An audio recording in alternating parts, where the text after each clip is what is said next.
Hi, my name is Severin. I work as a senior research scientist with SINTEF in Norway. SINTEF is a big and independent applied research organization with close ties to industry. We carry out several thousand projects every year to customers large and small.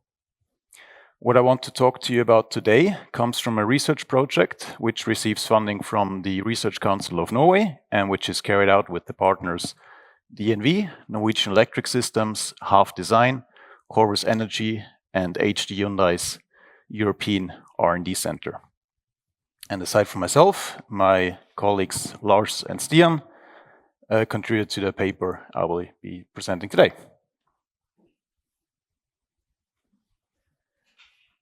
Imagine a fully electric and autonomous car ferry that has to navigate across a large fjord in Norway, in heavy winds, with limited battery capacity, and weaving through crossing traffic.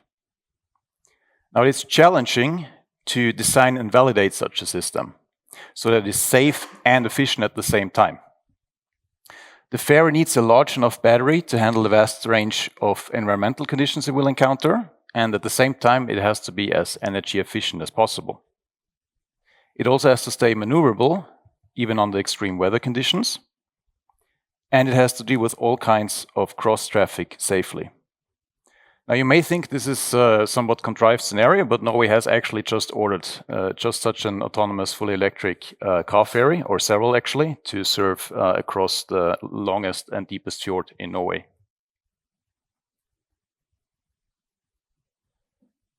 Just like probably any other industry, the maritime industry finds itself in the middle of a twin transition. A green transition towards energy efficiency and zero emissions, and a digital transition towards data-driven decision-making and autonomous solutions. The design of a large ship is quite a significant undertaking. These are large, complex, and high-risk systems. So there's a great number of stakeholders involved. A wide array of engineering disciplines and physical phenomena have to be considered, and there are tight regulatory and budgetary constraints. However, this is exactly why the maritime industry also gives us a great high-stakes testbed for simulation methods. Now, so far this might seem quite similar to other industries, but there are a few interesting differences with, for example, automotive. So typically large ships are one-of-a-kind solutions, so there's no mass production, as already Carl-Gunnar pointed out. They're all highly individualized. Another thing that's quite interesting with ships is that the energy consumption is very dependent on the speed of the vessel, much more than would be the case for cars. The environmental forces, again, as Carl-Gunnar pointed out, waves, winds, and currents have much to say for the energy consumption of a ship. And also there's a lot of complex effects to consider, such as marine fouling or the loading conditions and a lot of dynamic interactions between the components. And in addition, the potential consequences of any one large accident can be quite substantial in terms of human life, but also financially and environmentally. So more now than ever, the maritime industry is really in need for better tools for the design, verification, and assurance of such highly complex, energy efficient, and safe systems. Now, our basic premise is that co-simulation as a modeling and simulation paradigm fits the bill quite nicely. This is mainly due to its core advantages. So you can decouple the modeling process and the system simulation process. You are able to hide sensitive information behind black box models. And we can also use the software tools and the operating systems, the solvers, and of course also the people that are most suited to tackle any given modeling task. Of course, co-simulation, as you probably know, has a few drawbacks as well. I just picked two. Black box models are awesome for hiding stuff, but they also suck because they are hiding stuff. So if you want to instantiate a co-simulation and do something more advanced, there's often the need to access information we don't have. We don't know what solvers are used. We don't know how things are actually implemented inside of the subsimulators. And co-simulation also comes with quite a host of numerical issues around coupling errors and numerical stability. So if we go back to our autonomous fully electric car ferry, it's a system that's characterized by strong interdependencies. All onboard consumers are powered by the same quite limited energy source, the battery. And there's also a hierarchy of multiple control systems, so some controlling individual components, some controlling groups of components, and some controlling entire ships. Now for a ship, what we may want to do typically, and in this ferry example, is to split it as follows. We typically have a hull subsimulator, hull FMU, which then also for ships will include hydrodynamic effects. We have a power system as a separate model. We have the individual propulsors as a separate model, and we might also want to include interaction effects between them, as again Carl Gunnar has pointed out. We have heavy machinery, so maybe you want a model of the car ramps and hydraulics, or for example a crane. Sensors are very nice to have as models as well, for example GPS or radar. And of course the control systems such as the autopilot or a power management system. And depending on the case, you might want to split this further. For example, the power system might be split into the battery, frequency converters, switchboards, emergency generators, and so on.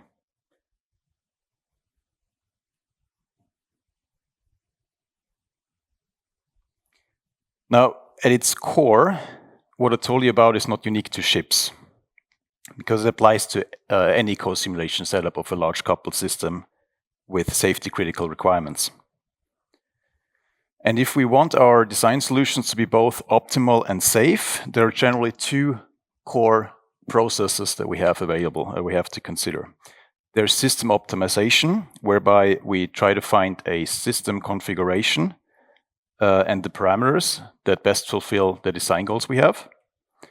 And there's stress testing, which means that we would like to, or we try to push the system to its limits of safe operation to see what breaks, how it breaks, and why it breaks.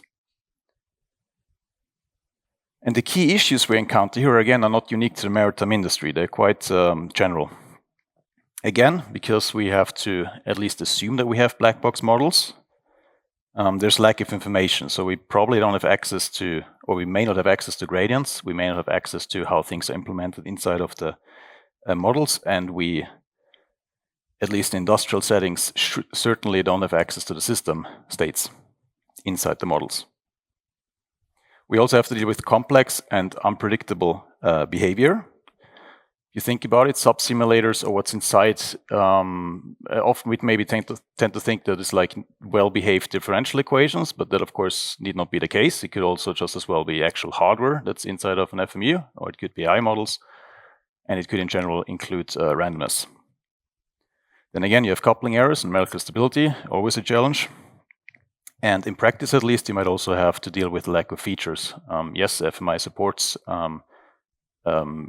saving and restoring the model state, but in practice, that might not be the case. All right, so let's look at co-simulation-based optimization and stress testing in more detail. So first off, why does system optimization matter?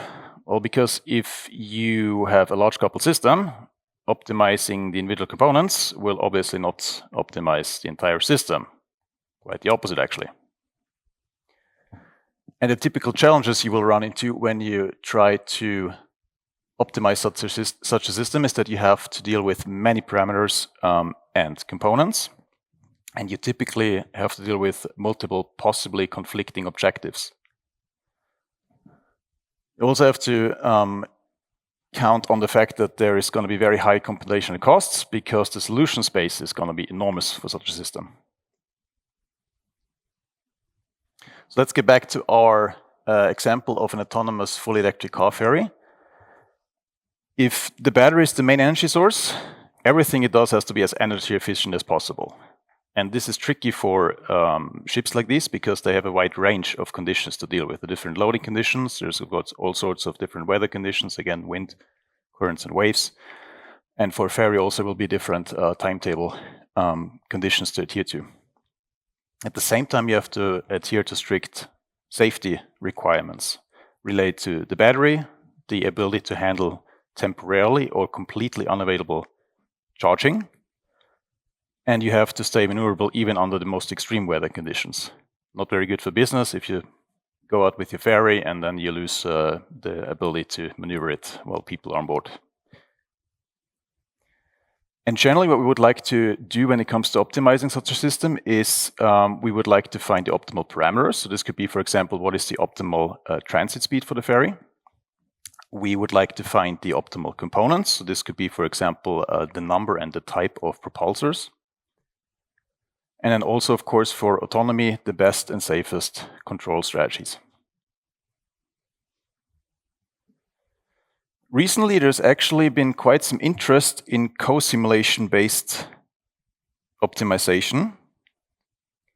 And there is actually quite a rich landscape of methods you can find in the literature. Generally, black box optimization methods are kind of obviously a good fit for co-simulation. This includes, for example, the simple and popular ranking and selection, whereby you run a set of predefined scenarios, and then you simply choose the best among them by manual comparison with an objective function. But also meta-heuristic algorithms are a very good fit for co-simulation-based optimization. So, for example, genetic algorithms and swarm intelligence algorithms. Another key concept here is surrogate modeling. And be mindful that this has at least two meanings. You can either here talk about surrogate modeling of the objective function, or you can talk about a surrogate model in terms of approximating a subsimulator model. So, for example, replacing a high fidelity model of the hull, let's say, with a lower fidelity model. Now, why would you want to use surrogate modeling here? Well, there's two principal reasons. One is that, of course, it allows you to speed up simulations if I can replace high fidelity models with low fidelity models. But also it would allow me, if I have surrogate models if I approximate the subsimulator models, I would in principle also be able to estimate gradients if they're not available otherwise, or maybe other information I might be interested in, I can estimate them. Now again, black box modeling paradigm of co-simulation is a bit of a problem, but in practice, of course, the co-simulation are completely black box. I mean, some models might as well just be non-black box models, and there's even if every model is a black box model, there's still some things we know. We do have access to the coupling signals, and we do have access to the coupling structure, obviously. And these can be used, for example, to estimate coupling errors in the co-simulation. So, despite the fact that you can find quite a lot of references in literature now that deal with co-simulation-based optimization, there are still some substantial research gaps. So first and foremost, it seems that there is a lack of systematic knowledge and when to use which method, and also how you actually, for each case, combine the optimization loop with the co-simulation loop. It's also an open research question how you do this in a way that is robust to coupling errors and at least doesn't make numerical stability worse. And in our opinion, an example of a method that is probably pretty promising here, but unexplored, is Bayesian optimization, which you can use to infer an unknown objective function.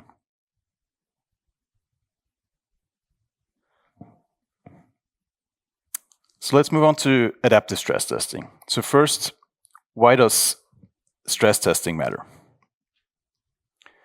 Safety in a large coupled system emerges from the interactions between the components. So traditional approaches around redundancy and safety functions will not work here.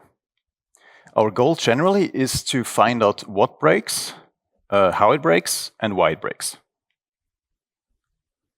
There's classic ways of finding failures in systems, but they're not sufficient here. So you could use simply brute force by simulation. But that doesn't make sense here because the design space is just way too large.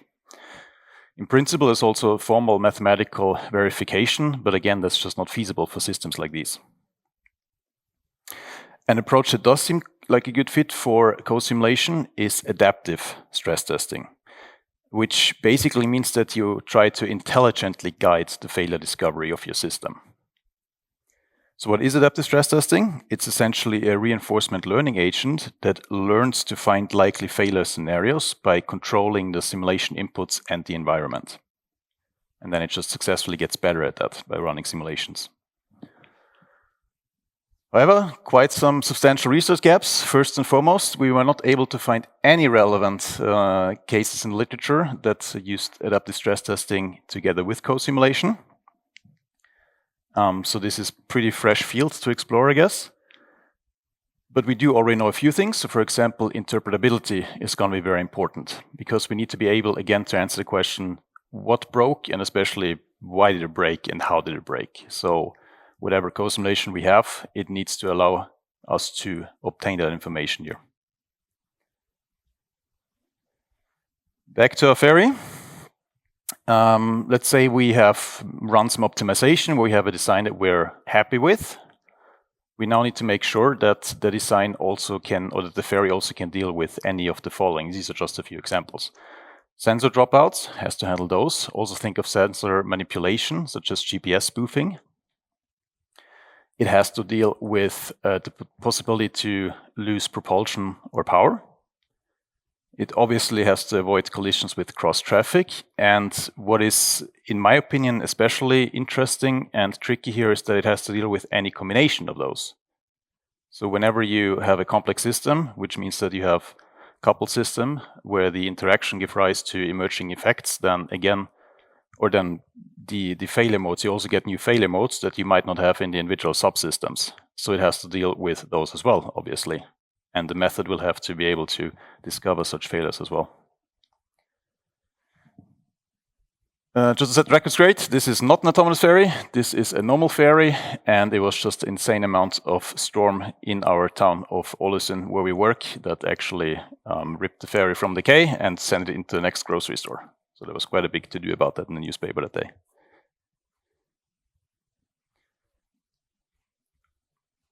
Now, efficiency safety trades-off are inseparable, so you kind of have to think about combining the two. I mean, optimization can clearly harm safety, and stress testing will in principle help you to reveal this.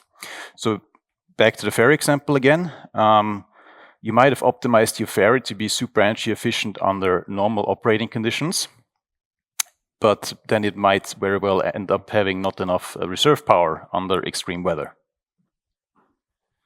There is two principal strategies to combine system optimization with stress testing in co-simulations, the way we see it. There is a nested strategy where safety is a part of the objective function, or you can have a sequential approach where you basically optimize, you stress test, you adjust, and you repeat until you're satisfied.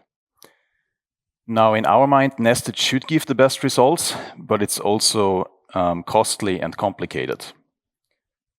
The sequential approach seems tractable, but it's probably difficult to design the optimization loop such that it doesn't end up, such that you not very many times end up with failure modes. So you want to avoid that you optimize and then you stress test and immediately you just find a failure, because that's obviously very costly. But it's essentially an open research question how to combine system optimization and stress testing for co-simulation. Now, it has been brought to my attention that this is an FMI session, so I might be amiss if I didn't at least mention FMI, so allow me to do that. Because FMI actually matters. It supports everything we need. It has the ability to save and restore the state. It supports derivatives, and it supports variation of parameters. But it seems that often in practice, these features are then maybe not implemented or underused. So one question worth asking is, if FMI already supports everything we need, why isn't it used more? Am I starting to run out of time, or? Really? Oh. I mean, I believe you, of course. All right, yeah, 2 minutes maybe, huh? Wrapping up, first I have some information I believe is relevant for you and useful, and then I actually have some questions for you. So first and foremost, if what I told you about today was interesting to you, then it might be a good idea to check out our paper, where you obviously find much more detail. You will find many more methods, many more applications that we found in literature, and of course also all the references.